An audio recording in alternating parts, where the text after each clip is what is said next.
Hello friends, beauty's bake and cook চ্যানেলে আপনাদের সবাইকে স্বাগত জানাই। আজকে একটা বাটারস্কচ ফ্লেভারের কেক আপনাদের সঙ্গে শেয়ার করছি। কেকটা ছিল আমার 1 পাউন্ডের।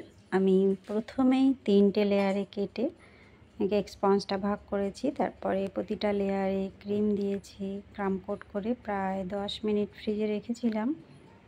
আর এখন আমি ফাইনাল আইসিংটা দেখাচ্ছি। এখানে ক্রিমের সঙ্গে আমি অরেঞ্জ কালার মিক্সড করেছি, একদম সামান্য পরিমাণ, মানে 2 ড্রপ মতো আমি কালার ইউজ করেছি। যতটা আমার আইসিং করতে ক্রিম লাগে সেই পরিমাণ ক্রিমে। এবারে এক একজনের এক এক রকম ক্রিমের পরিমাণ থাকে, সেক্ষেত্রে একটু কালারটা কম বেশি করতে হবে, বুঝতে হবে কীরকম কালার প্রয়োজন। আমি এখানে একটা স্ক্র্যাপার ব্যবহার করেছি। এই স্ক্র্যাপার যদি না থাকে তাহলে কোনো তাস, এটিএম কার্ড বা মোটা কোনো কার্ডবোর্ড হলেও কাজগুলো করা যায় আর কি। একটা সুন্দর স্পাইরাল ডিজাইন উপরে করে নিয়েছি। আর এখানে হচ্ছে আমি পাইপিং জেলের সঙ্গে অরেঞ্জ কালার মিক্সড করেছি, সেটা আমি আস্তে আস্তে দিয়ে এটা পুরোটা স্প্রেড করে দেব। এখনকার পাইপিং ব্যাগগুলো নিয়ে ভীষণ সমস্যার মধ্যে থাকতে হয়, কেননা কোয়ালিটি এত খারাপ করে দিয়েছে। যাই হোক, সেইভাবেই কাজগুলো ম্যানেজ করতে হচ্ছে। এইটা হচ্ছে আমি হোয়াইট কালার মিক্সড করেছি পাইপিং জেলের সঙ্গে। আর ধীরে ধীরে আমি এটা সার্কেল করে দিচ্ছি। টার্ন টেবিলটা ঘোরাতে ঘোরাতে কাজটা করতে হবে। একটা টুথপিক নিয়েছি, নিয়ে ভেতর দিকে আমি টেনে দিচ্ছি।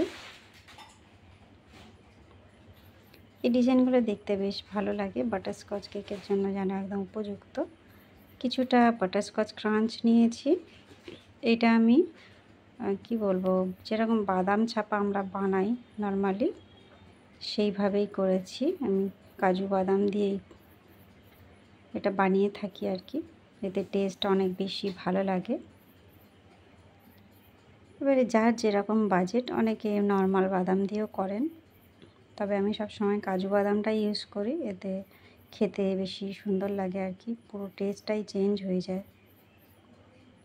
আমি একটা স্ক্র্যাপার দিয়ে আস্তে আস্তে কেকের পুরো সাইডে লাগিয়ে দিচ্ছি। এখানে হাত দিয়ে করলে পুরো ক্রিম হাতে ভরে যাবে আর কাজ করতে অসুবিধা হবে। আমি এইভাবে করে নিলাম। আর কিছুটা ক্রিম পাইপিং ব্যাগে ভরে নিয়েছি। 1M নজেল দিয়ে কয়েকটা ফুল বানিয়ে দিচ্ছি। প্রেস করে আস্তে আস্তে তুলে নিয়েছি। এবারে ফুলগুলোর উপরে একটু করে রেড জেল দিয়ে দিচ্ছি, যেন আর একটু সুন্দর লাগে দেখতে। আর কিছু করব না। এই হলো আমার কেকের ফাইনাল লুক। বন্ধুরা, কেমন লাগলো? ভালো লাগলে এবার একটু হেল্পফুল মনে হলে অবশ্যই একটা লাইক করবেন। দেখা হবে নেক্সট ভিডিও। Bye bye.